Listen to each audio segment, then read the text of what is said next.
இருக்கிற இந்த பலத்தோடே போ, இருக்கிற இந்த பலத்தோடே போ.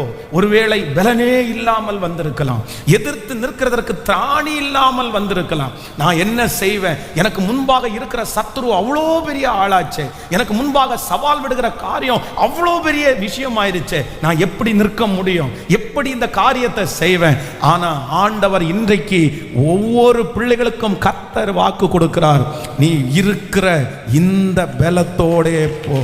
இன்னொருத்தரிடத்திலிருந்து வாங்கி கொண்டு போன்னு சொல்லல, இன்னொருத்தரை கூட்டிட்டு போன ஆண்டவர் சொல்லல, இன்னொருத்தரை உன்னுடைய பக்கத்துல உதவிக்காக வச்சுக்கோன்னு ஆண்டவர் சொல்லல. கர்த்தர் என்ன வாக்கு கொடுக்கிறாருன்னா, நீங்க யாரையும் கூட்டிட்டு போக வேண்டாம், நீங்க யாரோடு கூடவும் போக வேண்டாம், நீங்க யாருடைய உதவியும் நாட வேண்டாம். ஆண்டவர் வாக்கு கொடுக்கிறார், உனக்கு இருக்கிற இந்த பலத்தோட நீ போ. உனக்கு முன்பாக இருக்கிற எதிரியை, உங்களுக்கு முன்பாக இருக்கிற இந்த சூழ்நிலையை கர்த்தர் உங்க கையில ஒப்பு கொடுப்பேன் என்று கர்த்தர் வாக்கு கொடுக்கிறார். உங்களை கொண்டுதான் கர்த்தர் செய்ய போகிறார். கர்த்தர் வாக்கு கொடுக்கிறார், உங்கள் ஒருத்தரை மட்டும் வச்சு, உங்க ஒருத்தரை மட்டும் வச்சு. என் கூட கோஆபரேட் பண்றதுக்கு யாரும் இல்லையே, எங்க கூட நிக்கிறதுக்கு கூட யாரும் இல்லையே. அன்றைக்கு இருக்கிற சூழ்நிலையில எல்லாருடைய இருதயமும் தளர்ந்து போயிருச்சு, எல்லாரும் அப்படியே பின்னாடி போயிட்டாங்க. வேதம் சொல்லுது, இந்த ஜனங்கள் இந்த இஸ்ரவேலுக்கு விரோதமாய் வந்திருக்கிற இந்த ஜனத்தின் மூலமாய் இவங்க எல்லாரும் போய் ஒளிந்து கொண்டார்களாமா. நீங்க வேதத்துல இது வாசிக்கும் போது வேதம் சொல்லுது, நீங்க 6வது அதிகாரத்துல வாசிக்கும் போது இது கிட்டத்தட்ட ஒரு 7 வருஷமா இந்த பிரச்சனை தொடர்ந்துட்டு இருக்குது. இது ஒரு நாள் 2 நாளுடைய பிரச்சனை அல்ல, சில மாதங்களுடைய பிரச்சனை அல்ல. இந்த மீதியானியர்கள் இஸ்ரவேல் ஜனங்களை கிட்டத்தட்ட ஒரு 7 ஆண்டுகளாக இவங்க பிரச்சனை பண்ணிட்டு இருக்காங்க. 7 ஆண்டுகளாக இந்த வருத்தத்தை சுமந்து கொண்டிருக்கிறாங்க. ஆனா கர்த்தர் வாக்கு கொடுக்கிறார், 7 ஆண்டுகளாக பாடுபட்ட, 7 ஆண்டுகளாக கஷ்டப்பட்ட அந்த காரியத்திற்கு ஆண்டவர் ஒரு கிதியோனை கர்த்தர் எழுப்பி ஒரு விடுதலையை கர்த்தர் தருகிறார். நான் விசுவாசிக்கிறேன், ஆண்டவர் பல வருடமாய் கண்டினியூவாய் 6 வருடமாய் 7 வருடமாய் தொடர்ந்து இருக்கிற அந்த பிரச்சனைக்கு, மாறி மாறி வந்து கொண்டே இருக்கிற பிரச்சனைக்கு, சில ஆண்டுகளாக உங்களுடைய தலையின் மேல் இருக்கிற சில காரியத்திற்கு கர்த்தர் இன்றைக்கு வாக்கு கொடுக்கிறார். பல வருடங்களா இருக்கிற அந்த பிரச்சனைக்கு கர்த்தர் இந்த ஜெபத்திலே விடுதலை தர போகிறார் என்று நம்புறவங்க கரங்களை தட்டி ஆமென், ஹல்லேலூயா, ஹல்லேலூயா. இந்த ஜனங்கள் இப்போ இந்த இடத்துல மீதியானியர்கள் போரடிக்கும் போது இவங்க என்ன பண்ணாங்கன்னா, குகைகளிலையும் நிறைய இடங்களில் போய் இவர்கள் பல இடங்களில் போய் அரணிப்பான இடங்களிலேயும் போய் தங்கினார்கள், ஒளிந்து கொண்டார்கள் என்று வேதம் சொல்லுகிறது. நீங்க வாசிக்கும் போது வேதம் ரொம்ப அழகாய் அந்த வசனத்தை சொல்லுது. நீங்க எடுத்துக்கொள்ளலாம் அந்த வசனத்தை. நியாயாதிபதிகளின் புஸ்தகம் 6ஆம் அதிகாரத்தினுடைய 2வது வசனத்தை வாசிக்கலாமா? 6ஆம் அதிகாரம் 2வது வசனத்தை வாசிக்கும் போது, மீதியானியர்களின் கை இஸ்ரவேல் மேல் பலத்து கொண்டபடியினால் இஸ்ரவேல் புத்திரர் மீதியானியர்களின் நிமித்தம் தங்களுக்கு மலைகளில் உள்ள கெபிகளிலையும் குகைகளிலையும் அரணான ஸ்தலங்களிலையும் அடைக்கலம் கட்டி கொண்டார்கள். அப்போ ஆண்டவருடைய பிள்ளைகளே, இந்த பிரச்சனை இவர்களுக்கு 7 வருஷமா தொடர்றதுனால இந்த ஜனங்களால எதிர்த்து நிற்க முடியாம, எதிராய் அவர்களுக்கு போக முடியாம இவங்க என்ன பண்றாங்கன்னா, சிலர் குகைகளில் போய் தங்குறாங்க, சிலர் கெபிகளில் போய் தங்குறாங்க, சிலர் யாராவது ஒருத்தர் இந்த இடம் உங்களுக்கு பெஸ்டா இருக்கும், இங்க போய் தங்குங்க, இது உங்களுக்கு பாதுகாப்பா இருக்கும். அப்படி எப்படியாவது இந்த காரியத்திற்கு எதிர்த்து நிற்கிறதுக்கு அவங்களுக்கு பலன் இல்லை, போராடுகிறதுக்கு அவங்களுக்கு பலன் இல்லை. அத்தனை பேரும் தங்களை பார்த்து கொள்ளுகிறதற்கு அத்தனை பேரும் ஒளிந்து கொள்ளுகிறார்கள். ஆனா அந்த ஒளிந்து கொள்ளுகிற நேரத்தில் ஒரே ஒருவன் மட்டும் எழும்பி, வேதம் சொல்லுகிறது, அவன் போரடித்து கொண்டிருக்கிறான். அவனை பார்த்துதான் கர்த்தர் வாக்கு கொடுக்கிறார், பராக்கிரமசாலியே, கர்த்தர் உன்னோடு கூட இருக்கிறார். நீ ஒரே மனுஷனை முறியடிப்பது போல மீதியானியரை முறியடிப்பார். அந்த ஒரு மனுஷனுக்குள்ளே இருந்த தரிசனத்தை என் தேவனாகிய கர்த்தர் பார்த்தார்.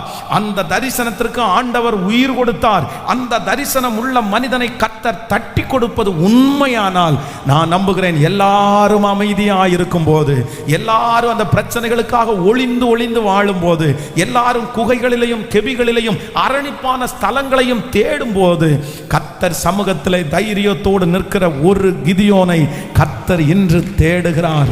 ஒரு தேவனுடைய பிள்ளையை தேடுகிறார். அவர்கள் தலையின் மேல் கர்த்தருடைய மகிமை கடந்து வரப்போகிறது. கர்த்தர் அவர்களை தைரியப்படுத்துகிறார். கர்த்தர் அவர்களை பார்த்து வாக்கு கொடுக்கிறார். நீ இருக்கிற இந்த பலத்தோடே போ, நான் உன்னோடு கூட இருந்து ஒரு மனுஷனை முறியடிக்கிறது போல நீ சகல ஜனங்களையும் முறியடிப்பாய். ஆமென்.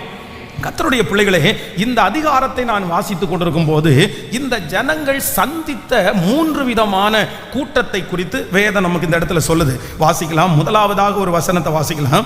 6ஆம் அதிகாரத்தினுடைய 3வது 4வது வசனத்தை வாசிக்க போகிறோம். ஆமென். 3வது 4வது வசனத்தை வாசிக்கலாம். இஸ்ரவேல் விதை விதைத்துக்கும் போது மீதியானியரும் அமலேக்கியரும் கிழக்கத்தி புத்திரரும் அவர்களுக்கு விரோதமாய் எழும்பி வந்து அவர்களுக்கு எதிரே பாளையம் இறங்கி காசாவின் எல்லை மட்டும் நிலத்தின் விளைச்சலை கெடுத்து இஸ்ரவேலின் ஆகாரத்தை ஆகிலும் ஆடு மாடுகள் கழுதைகளாகிலும் வைக்காமற் போவார்கள். நல்லா கவனிச்சுங்க ஆண்டவருடைய பிள்ளைகளே. இந்த மீதியானியருடைய கூட்டத்தில் இவங்க ஒருத்தங்க கிடையாது. கிட்டத்தட்ட 3 டீம் இவர்களுக்கு எதிராகி வருகிறது. இப்போ இஸ்ரவேல் ஜனங்களுக்கு விரோதமாய் போராடுகிற 3 விதமான பிரச்சனைகள், இல்லைன்னா 3 விதமான ஆட்கள்னு சொல்லலாம். ஒன்று, நம்பர் 1, முதலாவது என்ன சொல்லுதுன்னா, வேதம் அவர்களுக்கு எதிரே பாளையம் இஸ்ரவேல் விதை விதைக்கும் போது மீதியானியரும். இதை நீங்க ஒரு இடத்துல வாசிக்க முடியும். நியாயாதிபதிகளின் புஸ்தகம் 6ஆம் அதிகாரத்தினுடைய 5வது வசனத்தை வாசிக்கலாமா? நியாயாதிபதிகளின் புஸ்தகம் 6ஆம் அதிகாரம் 5வது வசனம். அவர்கள் தங்கள் மிருக ஜீவன்களோடும் தங்கள் கூடாரங்களோடும் வெட்டு கிளிகளைப் போல திரளாய் வருவார்கள். அவர்களும் அவர்கள் ஒட்டகங்களும் எண்ணி முடியாததாயிருக்கும். இந்த பிரகாரமாக தேசத்தை கெடுத்து விட அதிலே வருவார்கள். கவனிங்க ஆண்டவருடைய பிள்ளைகளே. இப்போ இந்த இஸ்ரவேல் ஜனங்களுக்கு விரோதமாக இருக்கிற முதல் கூட்டம் என்ன கூட்டம் அப்படின்னு சொன்னா, இந்த மீதியானியர். இவர்களுடைய கேரக்டர் என்னன்னு இந்த நியாயாதிபதிகள் 6ஆம் அதிகாரம் 5வது வசனம் சொல்லுது. அவங்க என்ன பண்ணுவாங்களாமா? மிருக ஜீவன்களோடு தங்களுடைய கூடாரங்களோடு வெட்டு கிளிகளை போல திரளாக வருவார்கள். அவர்களும் அவர்கள் ஒட்டகங்களும் எண்ணி முடியாததற்கும் இந்த பிரகாரமாக தேசத்தை கெடுத்து விட அதிலே வருவார்கள். அப்போ இன்றைக்கு ஆண்டவர் ஒரு கூட்டத்தை ஜெயிக்கிறதுக்கு நமக்கு பலன் தர போகிறார். இங்க கிதியோனுக்கு ஆண்டவர் முதல் ஜெயத்தை எங்க கொடுத்தார் அப்படின்னா, கெடுத்து விட நினைக்கிறவர்கள் மத்தியில் இருந்து கர்த்தர் ஒரு ஜெயத்தை கர்த்தர் தந்தார். நான் நம்புறேன் இன்றைக்கு இந்த சத்தத்தை கேட்கிற ஆண்டவருடைய பிள்ளைகளே, கர்த்தர் வாக்கு கொடுக்கிறார். இருக்கிற இந்த பலத்தோட போ, நீ ஒரு கூட்டத்தை நீ ஜெயிப்பாய்.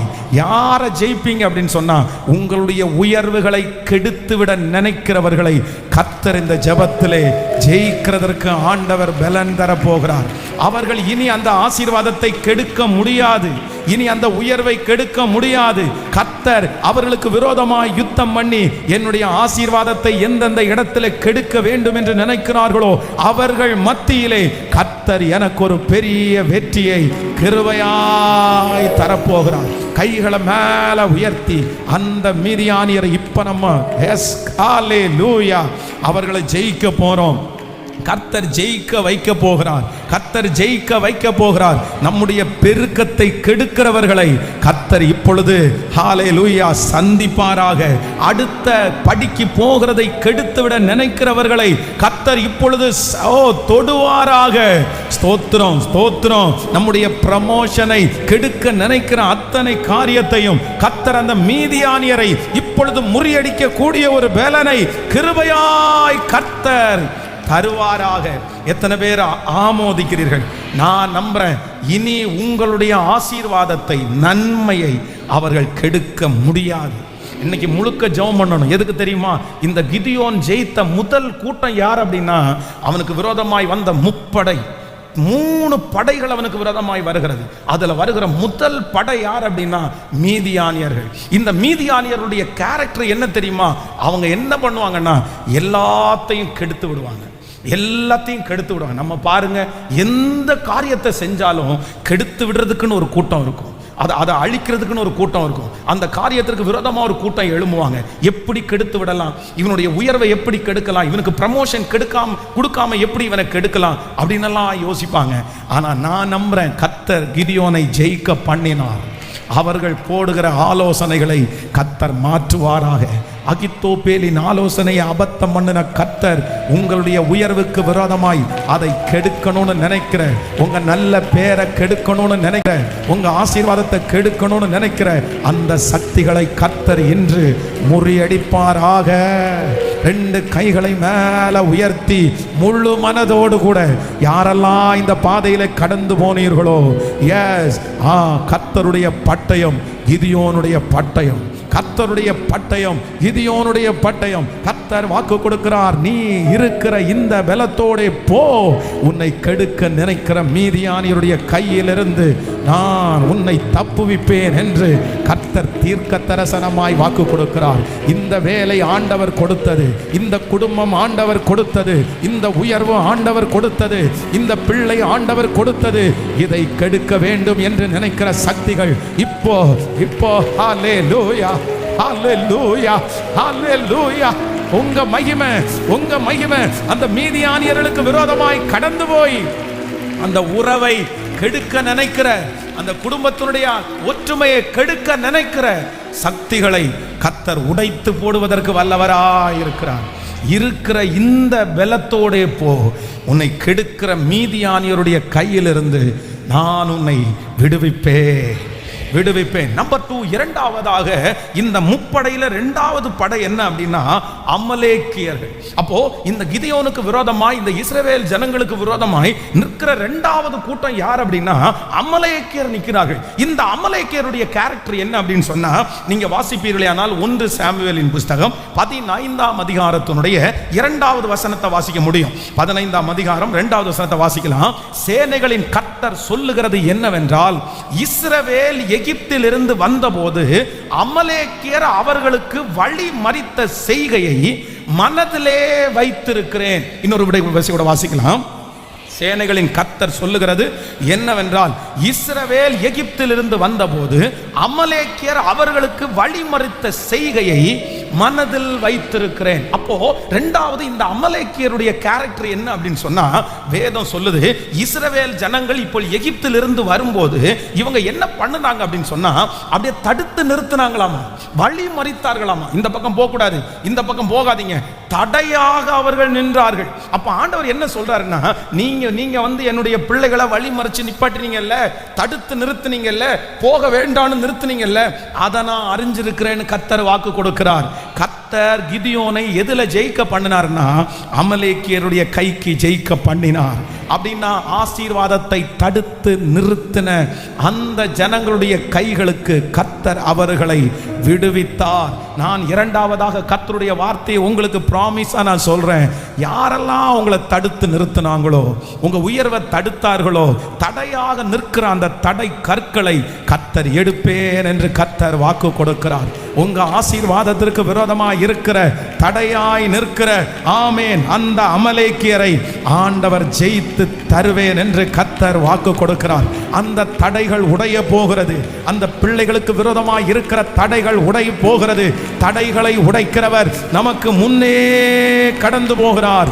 ஆமேன். எகிப்தின் சம்பாத்தியமும் எத்தியோப்பியாவின் வர்த்தக லாபமும் நெடிய ஆட்களாகிய சபையரின் வர்த்தக லாபமும் தடைகளை தாண்டி உன்னிடத்திற்கு வந்து சேரும். நிறைய நாட்களாய் தடுத்து வைத்திருக்கிற அந்த தடைகளை நல்ல மனசார கரங்களை தட்டி அந்த தடை கற்களை கர்த்தர் எடுத்து போட்டு அதை நம்பக்கமாய் கொண்டு வர போகிறார். நம்முடைய வீட்டு பக்கமாய் கர்த்தர் கொண்டு வருமாய். பல வருடங்களாய் இருக்கிற தடைகள் மாறப்போகிறது. பல மாதங்களாய் இருக்கிற தடைகள் மாறப்போகிறது. நம்புறவங்க முழு பலத்தோடு இது என் தலை மேல வரணும், இந்த ஆசீர்வாதம் என் தலை மேல வரணும், கிதியோனுடைய தேவன் எனக்கும் தேவன். ஹல்லேலூயா. இப்பொழுது உங்களுடைய உயர்வுக்கு இருக்கிற தடைகள் உடைவதாக, இயேசுவின் நாமத்தில் உடைவதாக, உடைவதாக. ஹல்லேலூயா. ஆமென். தடைகளை உடைக்கிறவர் என் தேவன், தடைகளை உடைக்கிறவர் என் தேவன். ஆமென். அப்போ ஆண்டவருடைய பிள்ளைகளே, நம்ம இன்னைக்கு ரொம்ப ஜெபம் பண்ணணும். இந்த அமலேக்கியரை கர்த்தர் வீழ்த்தக்கூடிய கிருபையை கர்த்தர் தரணும். பாருங்க, நமக்கே தெரியாது, நமக்கு மறைஞ்சிருந்து தடையா இருப்பாங்க. ஆசீர்வாதம் வரும்போது தடையா வரும், நல்ல விஷயங்களை பேசும்போது தடையா இருப்பாங்க. அது இந்த தடைகள் வந்து சில நேரத்தில் நமக்கு ரொம்ப வருத்தத்தை கொடுக்கும். வந்து இடையில நின்றுவாங்க, குறுக்க நின்று தடை பண்ணி போடுவாங்க. ஆனா என்னுடைய ஆண்டவர் ஹல்லேலூயா அந்த மாதிரி தடுத்து நிறுத்துகிற அந்த தடையை அப்படியே அவங்களிடத்திலிருந்து கர்த்தர் எடுத்து போடுறாரு. இன்னைக்கு அது நடக்கணும்னு நீங்க ஜெபம் பண்ணுங்க.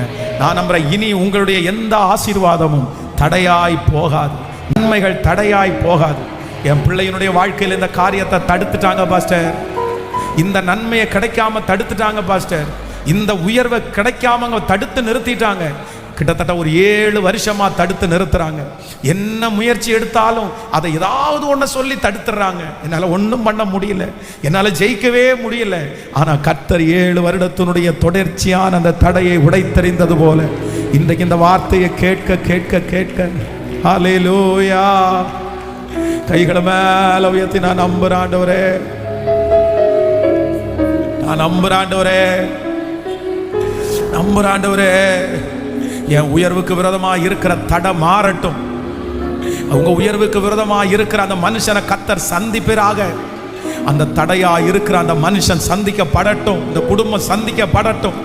இந்த காரியம் நடக்க விடாதபடி தடையா இருக்கிற அந்த அதிகாரத்தில் இருக்கிற அந்த பர்சனை கர்த்தர் இப்பொழுது சந்திக்கட்டும், சந்திக்கட்டும், சந்திக்கட்டும், சந்திக்கட்டும். காற்றை நாம் காண மாட்டோம், மழையையும் நாம் பார்க்க மாட்டோம். ஆனாலும் தண்ணீரை, வாய்க்கால்களை தண்ணீரால் நிரப்ப பண்ணுகிற என் தேவனாகிய கர்த்தர் என் கூட இருக்கிறார். ஹல்லேலூயா. முதலாவதாக மீதியானியர்களை ஜெயிக்க போகிறோம். ஹல்லேலூயா. எத்தனை பேர் ஆமோதிக்கிறீர்கள்? நம்பர் 2, இரண்டாவதாக யாரை ஜெயிக்க போறோம்னா அமலேக்கியரை நம்ம ஜெயிக்க போறோம். கர்த்தர் ஒரு கிதியோனை கொண்டு மீதியானியரை ஆண்டவர் ஜெயித்தார். ஒரு கிதியோனை கொண்டு கர்த்தர் அமலேக்கியரை ஜெயித்தார். நம்பர் 3, மூன்றாவதாக ஒரு கிதியோனை கண்டு கர்த்தர் யாரை ஜெயித்தார் அப்படின்னா கிழக்கத்தி புத்திரரை ஜெயித்தார். இந்த கிழக்கத்தி புத்திரருடைய கேரக்டர் அப்படின்றது என்ன அப்படின்னு சொன்னா, நீங்கள் ஆதியாகமம் 21ஆம் அதிகாரத்தினுடைய 9வது 10வது வசனத்தை வாசிக்கும் போது, ஆதியாகமம் 21ஆம் அதிகாரத்தினுடைய 9வது 10வது, பின்பு எகிப்து தேசத்தாளாகிய ஆபிரகாமுக்கு பெற்ற குமாரன் பரியாசம் பண்ணுகிறதை சாராய் கண்டு ஆபிரகாமை நோக்கி இந்த புறம்பே தள்ளும் இந்த அடிமை பெண்ணின் மகன் என் குமாரனாகிய ஈசாக்கோடே சுதந்திரவாளியா இருப்பதில்லை. கவனிங்க, இந்த கிழக்கத்தி புத்திரர் யார் அப்படின்னு சொன்னா இந்த இஸ்மவேல் வம்சத்தை சேர்ந்தவர்கள். இவர்களுக்கு இருக்கிற ஒரு பெரிய ஒரு நெகட்டிவ் என்ன அப்படின்னா, இவங்க என்ன பண்ணுவாங்க அப்படின்னு சொன்னா, அப்படின்னா கடைசியில் முடிச்சிட்டு வரும்போது பேரை எடுத்துக் கொள்ளுகிறவர்கள் தான் இந்த கிழக்கத்தி புத்திரர். அப்படின்னா நெய்மை தங்களுக்காக எடுத்துக்கொள்வாங்க, எல்லா வேலையும் அவங்கள வச்சு செய்வாங்க, எல்லாம் அவங்கள வச்சு நடக்கும். ஆனா கடைசி நேரத்தில் பார்த்தீங்க அப்படின்னு சொன்னா உரிமையை, சொத்தை, பேரை தங்களுக்குன்னு எடுத்துக்கொள்வாங்க. கஷ்டப்பட்டவங்களுக்கு, நின்னவங்களுக்கு எதுவுமே கிடைக்காது. இதுதான் இவங்களுடைய கேரக்டர். ஆனா ஆண்டவர் கிதியோனை கத்த சொல்கிறார், இருக்கிற இந்த பலத்தோட போ, நீ என்ன பண்ண போற அப்படின்னு சொன்னா, நீ மீதியானியரை ரட்சிக்க போற, நீ கிழக்கத்தி புத்திரரை ரட்சிக்க போற. இனி பேரை அவர்கள் அல்ல, இனி இன்னொருத்தர் அல்ல, உங்க கம்பெனியில் உள்ள இன்னொரு நபர் அல்ல. நான் நம்புறேன், இது தீர்க்க தரிசனமான வார்த்தை. இதுவரைக்கும் நீங்க கஷ்டப்பட்டு, நீங்க உழைச்சு, நீங்க பாடுபட்டத பேர் மட்டும் இன்னொருத்தருக்கு கிடைச்சிருக்கலாம். ஆனா ஆண்டவர் வாக்கு கொடுக்கிறார், உங்களை கனப்படுத்துகிற ஒரு நாள் வரும், நீங்க அந்த கிழக்கத்தி புத்திரரை ஜெயிக்கிற ஒரு நாள் வரும்.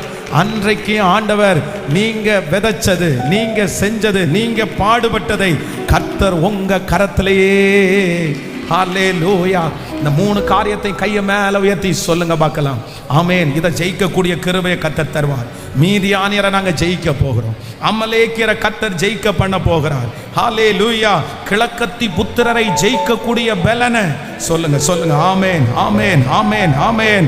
ஸ்தோத்திரம், ஸ்தோத்திரம், ஸ்தோத்திரம், ஸ்தோத்திரம். அப்பா, அப்பா, இது நடந்துட்டே இருக்குது. அப்படிதான்ப்பா பண்றாங்க, அப்படிதான்ப்பா செய்யறாங்க. எல்லாத்தையும் கெடுத்து கெடுத்து விடுறாங்களேப்பா, இல்லாததையும் பொல்லாததையும் சொல்லி சொல்லி கெடுத்து கெடுத்து விடுறாங்களே அப்பா, தடுத்து நிறுத்துறாங்களே அப்பா, ஆண்டவரே பேரை அவங்க வாங்கிறாங்களே அப்பா. ஆனா இன்றைக்கு கிதியோனுடைய தேவன் என்னுடைய தேவன், கிதியோனுடைய தேவன் என்னுடைய என்னுடைய தேவன் இயேசுவின் நாமத்தினால மீதியானியருடைய ஆவிகளை கடிஞ்சு அப்புறப்படுத்துகிறேன். அமலேக்கியருடைய ஆவிகளை நான் ஜெயிக்கிறேன். கிழக்கத்தி புத்தருடைய ஆவியை நான் ஜெயிக்கிறேன். இந்த மூன்றும் எனக்கோ என் குடும்பத்திற்கோ வந்து அணுகாதபடிக்கு. ஹalleluya. Thank you Jesus. Thank you Jesus. Amen. ஹalleluya. ஆனா ஆண்டவருடைய பிள்ளைகளை இனி முக்கியமான ஒரு 2 காரியத்தை உங்களுக்கு சொல்லி நான் ஜெபிக்க போறேன். இது கண்டிப்பா நமக்கு அவசியமான ஒன்று. அப்படின்னா இந்த கிதியோனை நிறைய பேர் என்ன நினைச்சாங்கன்னா சாதாரணமான ஒரு நபரா தான் நினைச்சாங்க. எல்லாரும் மாதிரி தான் இவன் காணப்பட்டான். ஆனா வேதம் சொல்லுகிறது தன்னுடைய மகனாகிய கிதியோன் ஒரு சாதாரணமான பர்சன் இல்லைன்றத கர்த்தர் ஜனங்களுக்கு முன்னாடி நிரூபிச்சார். நான் நம்புறேன் இதுவரைக்கும் நீங்க சாதாரணமான ஒரு பர்சனா எல்லாருக்கும் முன்னாடி நீங்க இதுவரைக்கும் தெரிஞ்சிருக்கலாம். ஆனா எப்படி கிதியோனை அவர்களுக்கு முன்னாடி என் பிள்ளை ஒரு சாதாரணமான நபர் இல்லைன்னு கர்த்தர் நிரூபிச்சாரோ, நான் தீர்க்க தரிசனமா சொல்றேன், கர்த்தர் உங்களையும் உங்கள் குடும்பத்தையும் நீங்க ஒரு சாதாரணமான நபர் இல்லைன்றதை நிரூபிக்கிறதுக்கு ஒரு காலம் கர்த்தர் உங்களை ஸ்பெஷலா வச்சிருக்கிறாரு. ஸ்பெஷல் அனாயிண்டிங் உங்களுக்குள்ள இருக்குது. விசேஷித்த கிருபை உங்களுக்குள்ளே இருக்கிறது. எப்படி எகிப்தினுடைய ராஜா யோசேப்புக்குள்ள ஒரு ஸ்பெஷல் கிஃப்ட் இருக்கிறத கண்டுபிடிச்சாரோ, நான் நம்புறேன் உங்களை சுற்றி இருக்கிறவங்க உங்களுக்குள்ள ஒரு ஸ்பெஷல் கிஃப்ட் இருக்கிறத கண்டுபிடிப்பாங்க. ஒரு ஸ்பெஷல் கிஃப்ட கர்த்தர் உங்களுக்கு வச்சிருக்கிறதை அநேகர். ஹalleluya. இத நீங்க ரொம்ப இந்த 2 காரியத்தையும் இந்த மறக்காம நீங்க வந்து இதுக்காக ஜெபிக்கணும். அப்படின்னா இந்த கிதியோன் வந்து இவ்வளோ பெரிய வெற்றியை அடைவதற்கு ஆண்டவர் என்ன சொல்றாருன்னா, இருக்கிற இந்த பலத்தோட போ, நீ மீதியானியரை உன் கையில நான் ஒப்பு கொடுப்பேன். அப்படின்னா கிட்டத்தட்ட 7 வருஷமா இருந்த பிரச்சனையை யாருமே எதிர்க்க முடியாம அத்தனை பேர் குகைகளிலும் கெபிகளிலையும் அரணான இடத்துலையும் போய் ஒதுங்கும் போது இந்த 7 வருஷத்தினுடைய பிரச்சனையை பார்த்து எல்லாருமே பயப்படும் போது ஒரே ஒரு மனுஷன் எப்படி வந்து நின்னா, எப்படி இவனால வந்து நிக்க முடிஞ்சிருச்சு, இவனுக்குள்ள என்ன அப்படி இருந்துச்சுன்னு தியானிக்கும் போது ஒரு 2 கேரக்டர் அவனுக்குள்ள இருக்குது. அதை கண்டிப்பா நம்ம தெரிஞ்சுக்கிட்டு அந்த கிருபையை கர்த்தர் வாங்குவதற்கான ஒரு பலன் தருவார். வேதத்துல முதலாவதாக எடுத்து வாசிங்க பார்க்கலாமே. ஸ்தோத்திரம். நியாயாதிபதிகளின் புஸ்தகம் 6ஆம் அதிகாரத்தை எடுத்துக்கொள்ளுங்கள். 6ஆம் அதிகாரத்தினுடைய 11வது வசனத்தை வாசிக்கலாமா? 6ஆம் அதிகாரம் 11வது வசனத்தை வாசிக்கலாம். அதற்கு பின்பு கர்த்தருடைய தூதனானவன் வந்து அபியேசெலியனான யோவாசின் ஊராகிய ஓப்ராவிலே இருக்கும் ஒரு கர்வாலி மரத்தின் கீழ் உட்கார்ந்திருந்தாள். அப்பொழுது அவருடைய குமாரன் கிதியோன் கோதுமையை மீதியானியருடைய கைக்கு தப்புவிக்கிறதற்காக ஆலைக்கு சமீபமாய் அதை போரடித்தான். அடுத்த வசனத்தை கூட வாசிக்கலாம். கர்த்தருடைய தூதனானவர் அவருக்கு தரிசனமாகி, பராக்கிரமசாலியே, கர்த்தர் உன்னோட கூட இருக்கிறார் என்றார். நல்லா கவனிச்சுங்க, எல்லாரும் ரொம்ப கவனமாய் கவனிங்க. பொதுவாக இந்த இடத்துல நீங்கள் நியாயாதிபதிகள் 6ஆம் அதிகாரம் 11வது அதற்கு கர்த்தருடைய தூதனானவர் கீழே வாசிக்கும் போது, அப்பொழுது அவனுடைய குமாரன் கிதியோன் கோதுமையை மீதியானியருடைய கைக்கு தப்புவிக்கிறதற்காக ஆலைக்கு சமீபமாய் அதை போரடித்தான். எங்க சமீபமாய் போரடித்தானாமா? ஆலைக்கு சமீபமாய். இவன் போரடிக்கிறது என்னது? கேட்கல. போரடிக்கிறது என்னது? நல்லா நினைச்சுக்கங்க. பொதுவாக வந்து ஆலை அப்படின்றது என்ன அப்படின்னு சொன்னா, திராட்சரசத்தை வேறு பிரிச்சு எடுக்கிற இடம் தான் ஆலை. ஆலையில வந்து என்ன பண்ணுவாங்கன்னா அவங்க வந்து திராட்சரசத்தை தான் எடுப்பாங்க. ஆனா இந்த கோதுமையை வந்து எங்க அடிப்பாங்கன்னா, நீங்க வேதத்துல வாசிக்க முடியும், கோதுமையை களஞ்சியத்துல கொண்டு வருவாங்க. நல்ல பொதுவாக வந்து நமக்கு வந்து இந்த பிசினஸ் பண்றவங்களுக்கு எல்லாருக்கும் தெரியும், ஒவ்வொன்றுக்கும் ஒவ்வொரு பேர் இருக்குது. ஒவ்வொன்றையும் ஒவ்வொரு இடத்துல தான் எடுக்கணும். அப்போ கோதுமையை பிரிக்கிறது, கோதுமையை வந்து அடிக்கிறது, அதனுடைய அந்த சாவியெல்லாம் எடுக்கிறது இடத்துக்கு பேர் என்ன அப்படின்னு சொன்னா, அந்த இடம் வந்து களம். அது களத்துல கொண்டு வருவாங்க. ஆனா திராட்சரசத்தை பிழிகிற இடம் தான் எங்க அப்படின்னு சொன்னா அதுதான் ஆலை. ஆனா இந்த கிதியோன் என்ன பண்றாரு அப்படின்னு சொன்னா, கோதுமையை இப்போ களஞ்சியத்துல கொண்டு வராம, களத்துல கொண்டு வராம இவர் எங்க கொண்டு போறாரு அப்படின்னு சொன்னா ஆலைக்கு கொண்டு போறாரு. அப்படின்னா இவர் என்னன்னா கொஞ்சம் ஞானமாய், அப்படின்னா இவருக்குள்ளேயும் வேதம் சொல்லுது. நீ ஒரு வசனத்தை வாசிக்கும் போது தெரியும் இவருக்குள்ள பயம் இருக்கான்னு கேட்டா, நீங்க 6ஆம் அதிகாரம் 27வது வசனத்தை வாசிங்க. 6ஆம் அதிகாரம் 27வது வசனத்தை வாசிக்கலாம். அப்பொழுது கிதியோன் தன் வேலையாட்களின் 10 பேரை சேர்த்து கர்த்தர் தனக்கு சொன்னபடியே செய்தான். அவன் தன் தகப்பன் குடும்பத்தாருக்கும் அந்த ஊர் மனுஷருக்கும் பயப்பட்டபடியினாலே அதை பகலிலே செய்யாமல் இரவிலே செய்தான். கவனிங்க ஆண்டவருடைய பிள்ளைகளே, இந்த கிதியோன் நம்ம ஒரு பெரிய தைரியசாலி, இவன் பராக்கிரமசாலின்னு ஆண்டவர் கூப்பிடுறாரு. இத்தனை பேர் நிற்கும் போது இவன் இந்த கோதுமையை விதைக்கிறான் அப்படின்னு சொன்னா பெரிய தைரியசாலி அப்படின்னு நம்ம நினைப்போம். ஆனா இவன் தைரியசாலி தான். ஆனா உள்ளுக்குள்ள என்ன இருக்குது? சத்தமா சொல்லுங்க. நம்ம எப்படி இருக்கிறோமோ அந்த கேரக்டர்ல தான் யார் இருந்தா அப்படின்னு சொன்னா இந்த கிதியோனும் இருக்கிறார். ஆனா இந்த கிதியோனுக்குள்ளே இருந்த ஒரு மிகப்பெரிய அபிஷேகம் என்ன அப்படின்னு சொன்னா, ஆலையிலே கொண்டு போய் களஞ்சியத்திலே அவன் கொண்டு வரலாம் அப்படின்னா கொஞ்சம் ஞானமாய் இந்த சூழ்நிலைக்கு ஏற்றது போல கண்டிப்பா நான் செய்வேன், கண்டிப்பா நான் நிற்பேன், இந்த இடத்துல நான் விதைத்து அதில் ஒரு பெரிய லாபத்தை பார்ப்பேன். ஆனால் இதற்கு தடையாய் நிறைய இருக்கும்போது நான் அதை எப்படி செயல்படுவேன் அப்படின்னு சொன்னால் ஞானமாய் நான் செயல்படுவேன். நான் நம்புறேன் கிதியோனுக்குள்ளே இருந்த ஒரு ஞானத்தை கர்த்தர் நமக்கு எல்லாருக்கும் கர்த்தர் தருவாராக. எல்லாரும் யோசிக்கல, யாருமே எந்த பிளானும் பண்ணல. ஒரு காரியம் தோல்வின உடனே தோல்வின்னே எல்லாரும் நினைச்சிட்டாங்க. எல்லாரும் போய் குகையிலையும் அந்த இடத்துல போய் அரணிப்பான சனங்களை கேட்டு போய் ஒதுங்கினாங்க. ஆனா இந்த கிதியோன் மட்டும் என்ன பண்றாரு அப்படின்னு சொன்னா பிளான் பண்றாரு, திட்டம் போடுறாரு, கர்த்தரிடத்துல ஒரு ஞானத்தை கேட்கிறாரு. இந்த சூழ்நிலையில நான் என்ன பண்ணணும் ஆண்டவரே? இந்த சூழ்நிலையில நான் எப்படி ஆண்டவரே இதை களஞ்சியத்துல சேர்க்கிறது?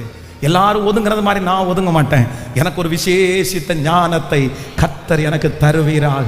ஆண்டவருடைய பிள்ளைகளே, இந்த உலகமே ஒதுங்கி நிற்கும் போது, உங்களை சுற்றி இருக்கிற நிறைய பேர் ஒதுங்கி நிற்கும் போது ஆண்டவர் உங்களுக்கு என்ன தரணும் அப்படின்னு சொன்னா ஒரு ஸ்பெஷல் ஞானத்தை கர்த்தர் தந்து, ஒரு விசேஷித்த திட்டத்தை ஆண்டவர் உங்களுக்கு தந்து, ஒரு கிருபையை கர்த்தர் தந்து, அவர்கள் அத்தனை பேரும் ஒதுங்கும் போது உங்களை களஞ்சியத்தில் கொண்டு வந்து நிறுத்தி போரடிக்கிறவர்களாய் கர்த்தர் மாற்றி ஜெயத்தை கொடுக்கிறதற்கு கர்த்தர் வல்லவராய். அல்லேலூயா. கையை உயர்த்தி கேளுங்க பார்க்கலாம். இந்த ஞானத்தை கொடுக்கிறவர் கர்த்தர் தான்ப்பா. Thank you Jesus. Thank you Jesus. இந்த ஆப்பர்ச்சுனிட்டியை நான் விட மாட்டேன், இந்த காரியத்தை நான் விட மாட்டேன். நான் எப்படியாவது ஒரு திட்டம் போடுவேன், நான் எப்படியாவது ஒரு பிளான் பண்ணுவேன். அந்த பிளானை கர்த்தர் வாய்க்க பண்ணுவார். அந்த பிளான்ல கர்த்தருடைய கிருபை கூட இருக்கும். இந்த சின்ன திட்டத்துக்குள்ள என்னுடைய ஆண்டவர் ஒரு பெரிய திட்டத்தையே கர்த்தர் வச்சிருக்கிறாரு. என்னுடைய திட்டத்தை கர்த்தர் அங்கீகரிக்கிற தேவனாய் இருக்கிறார். ஹல்லேலூயா. எத்தனை பேர் ஆமோதிக்கிறீங்க? மற்ற எல்லாருமே அமைதியா இருந்தது போல, மற்ற எல்லாருமே சும்மா இருந்தது போல இந்த கிதியோனுக்கு மனசு இல்லை. கிதியோன் என்ன பண்றாரு அப்படின்னு சொன்னா ஒரு பிளான் பண்றாரு, ஒரு திட்டம் போடுறாரு. என் கையில கொடுக்கப்பட்டிருக்கிற இந்த விதையை நான் என்ன பண்ண மாட்டேன்னா நான் வேஸ்ட் பண்ண மாட்டேன். பிரதர், வாலிப தம்பி, தங்கச்சி, நீ ஒரு தீர்மானம் எடுப்பா, ஒரு தீர்மானம் எடு. ஏன் அப்படின்னா உங்க கையில கொடுத்திருக்கிறத நீங்க ஒன்னையுமே என்ன பண்ணிடக்கூடாதுன்னா வேஸ்ட் பண்ணக்கூடாது. ஹல்லேலூயா. எல்லாரும் ஒதுங்க. நீங்க இன்னைக்கு நிறைய பேர் ஒதுங்கி இருக்கலாம். ஏன்னா உங்களை நிறைய பேர் குகைக்குள்ள கூட்டிட்டு போயிருக்கலாம். உங்களுக்கு நிறைய பேர் அரணிப்பான ஸ்தலத்துக்குள்ள கூட்டிட்டு போகலாம். நீ எல்லாம் போராடிட்டு இருக்காத, நீ எல்லாம் சண்டை போட்டு இருக்காதல்ல, ஜெயிக்க மாட்ட, அதெல்லாம் எல்லாருக்கும் நஷ்டமாகும், எல்லாரும் விழுந்துருவாங்க, எல்லாரும் உடஞ்சு போயிடுவாங்க, சமாதானம் ஆகாது. ஆனா நான் நம்புறேன் உங்களுக்கு மட்டும் கர்த்தர் ஒரு விசேஷித்த ஞானத்தை கர்த்தர் கிருபையாய் தருவார். ஆலையிலே போரடிக்கிறான். ஆனா இந்த ஒரு சின்ன பிளானுக்குள்ள ஆண்டவர் எவ்வளோ பெரிய திட்டத்தை வச்சிருக்கிறாருல்ல. நீங்க அமைதியா இருந்தீங்கன்னா கிடைக்காது. ஆனா நான் நம்புறேன் உங்க பிசினஸா வளர்த்துறதுக்கு ஏசப்பாட்ட ஒரு புதிய கிஃப்டை கர்த்தரிடத்துல கேளுங்க. உங்க குடும்பத்தை பலப்படுத்துறதுக்கு ஆண்டவரிடத்துல ஒரு புதிய ஞானத்தை கர்த்தர் கேளுங்க. இந்த வழியா போனா தோற்றுவேன் நிறைய பேர் உங்களை அரணிப்பான இடத்துல கொண்டு வச்சதை விட்டுட்டு கிதியோன மாதிரி எங்க வந்துருங்க அப்படின்னு சொன்னா ஒரு சின்ன ஐடியா பண்ணி நீங்க களத்துல நீங்க நில்லுங்க. என் தேவன் அமைதியா இருக்கிறவருடைய பட்சத்திலே அல்ல, துரிதமாய் செயல்பவருடைய பட்சத்திலே கர்த்தர் இருக்கிறார். ஹல்லேலூயா. மௌனமாயிராதே. திட்டம் போடுங்க. நீங்க சின்ன ஆள் கிடையாது. உங்களை நிறைய பேர் சின்ன ஆளா தான் பார்க்குறாங்க. ஹல்லேலூயா. ஆனா ஆண்டவர் உங்களை ஞானியாய் நிறுத்துறதுக்கு கர்த்தர் ஆரம்பிக்கிறார். கர்த்தர் உங்களுக்கு குறுக்கு வழி அல்ல, ஆனா ஒரு விசேஷித்த ஒரு அபிஷேகம், ஒரு விசேஷித்த திட்டத்தை கர்த்தர் உங்க கையில தரப்போறாரு. ஒரு ஐடியாவை ஆண்டவர் உங்களுக்கு தரப்போறாரு. இன்னைக்கு இருக்கிற நிறைய பேருக்கு கர்த்தர் ஒரு ஐடியாவை தரப்போறாரு. நீங்க வளர்றதுக்கு ஒரு ஐடியா உண்டு, நீங்க பாதுகாப்பா இருக்கிறதுக்கு ஒரு ஐடியாவை கர்த்தர் தராரு. உங்க கையில கொடுக்கப்பட்டிருக்கிற அந்த ஆசீர்வாதத்தை காப்பாற்றுவதற்கு ஆண்டவர் ஒரு பெரிய பிளான், கர்த்தர் உங்களுக்கு ஒரு பெரிய திட்டத்தை கர்த்தர் தரப்போகிறார். ஹல்லேலூயா. நன்றி அப்பா, நன்றி அப்பா. ஃபர்ஸ்ட் கேரக்டர், நீ இருக்கிற இந்த பலத்தோட போ.